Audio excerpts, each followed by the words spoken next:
The data is showing that Oklahoma City Thunder is statistically the best. Numbers never lie, but statistics don't tell you the whole story. If you ran a simulation on a computer, OKC will keep coming out. The problem is it can't predict human emotion. The confidence plummets. And when the confidence, and you can see it in a team, like when you watch a game and the deficit is growing and growing, like you can see in their faces the loss of that confidence. I don't care what the numbers say.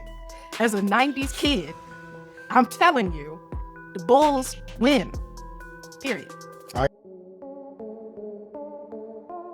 This is an Unsolicited Perspectives podcast after hours Uncensored sneak peek. Working on a project right now that I thought would be of interest to you. So is this an off-air conversation or is this an on-air conversation? It's on air. Yeah, it's fine. Okay, cool. I'm working on a group project for one of my classes, and we are comparing to see who is the best statistically. The 1995 Chicago Bulls, the 2015 Golden State Warriors. Not the 95, 96. It's 95-96 season. Yeah, 95-96 season. Okay, yeah. And the 2015-2016 season Golden State Warriors, or the 2024-2025 Oklahoma City Thunder. Oh, yeah. What do you think the data is showing? Probably the data is showing that Oklahoma City Thunder is statistically the best. Yeah, they are. But the more balanced team, like offensively, defensively. Oh, that's Golden State. No. It's the Bulls? It's the Bulls. It's the Bulls. They were a complete package. Golden State, offensively outstanding, not strong on defense. Or they're I calculated something else called intangibles. So it's like they're, I can't remember off the top of my head what all the intangibles are, but offensively strong, defensively not that strong. And also they didn't win. They didn't win the championship. They actually blew a 3-1 lead. I'm thinking, okay, you're right. I was thinking the team the next year.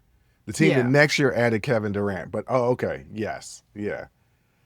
I would love for y'all to do that. One lead. Yeah, they did. Well, there was the intangibles. See, this is the thing about statistics. Numbers never lie, but statistics don't tell you the whole story. Right. Like there are some variables I didn't take into account, right? Like injuries, things like that. There were other variables that suspension. There's a lot of variables I didn't take into account. But yeah, when I ran the final model, it put out that it was OKC. But even though in my mind still it was the Bulls. Like, let me tell you something. The Bulls will have some trouble with that OKC. that team, they not flashy at all. But and you know, black folks like flashy. They don't like consistent. Allen Iverson. Not that great of a statistical basketball player. But you can't tell people that, right? I also have I have a player's data set, and I was thinking, like, what if we just compared a bunch of players during their prime? Well, and see it. And so what I had to do was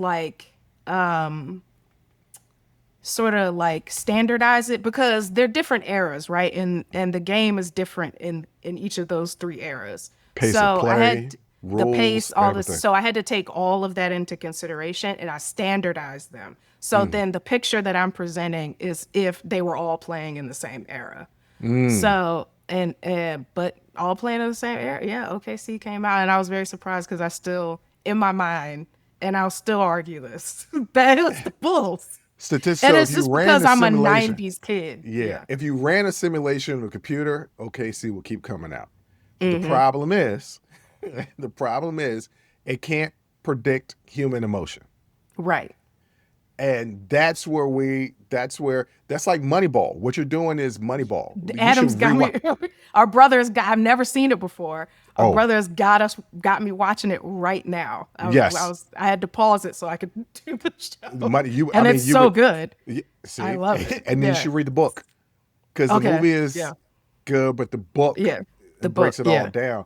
Yeah. And Moneyball, does a great thing. They were able to find, pockets. They were able to find players to put in the right system, generate the right numbers to make the team better than what it was perceived to be. Right? Not perceived to be, better than what it was starting to be based on this avenue. Yeah. But you also have to factor in things that can't be done in statistics, like chemistry. How are they going to get along? Right? Yeah. What are the emotional, how are the players emotional? You know what they're going to do statistically if everything is cool. Yeah. But what about if they're going through a divorce? Right. What about if they're being challenged? Right? See, the reason why I would say Oklahoma City would give the Bulls trouble, but would ultimately lose, is because Michael Jordan's competitiveness would supersede all of that. Right? Yeah. And then what do those young players do when they got a monster on the other end that they can't slay? Yeah. That's just the confidence plummets. And when and you could see it in a team, like when you watch a game and the deficit is growing and growing, like you can see in their faces the loss of that confidence. And once the confidence is gone, the playing it goes in the toilet. I see it. I'm an NFL watcher. I don't watch basketball. I know a little bit about it just because it's been a part of my life my whole life. Bruce got another game? Not just you. Our dad played in it directly. I went to those games. Our brother played in it directly. I went to those games. I had to break up a fight that Dad was going to have with his boy. What? I don't remember that. You weren't there. Okay. Yeah. I had to hold it back. And basketball was always playing in the house. Either you were on a video game playing basketball or the game was on. Like, it was always on in the house. So I was kind of basketballed out. And I was like, what other sports are there? Because baseball wasn't it. The baseball is not it. I don't enjoy it watching it on TV. I don't enjoy it live. It's just not it. For me, it's soccer and football. Or football and football. So, yeah, but I thought that, I still think, even though I see what the numbers are saying, to me, it still would be close. If not, the Bulls edge out in the end, if you were to play the teams against each other. But I would also like to do it for specific players and see what comes out. There's a new guy, plays for the Timberwolves, Edwards. He's from your neck of the woods. Yes, he's from ATL. And he ain't. Don't look into his personal life. You are not gonna be a fan. I'm not. I could already tell the few interviews our brother was showing me. I was like, I already could tell I probably don't like this guy as a person. You would love his swag, but he got his last baby mama. He ain't good. He ain't do nothing physically. No, he ain't one of them type of cats. He's just a despicable human being.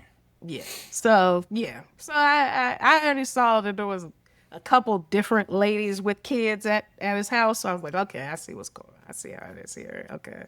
But on the court. Oh, that boy bad. That boy good. Oh, that boy good.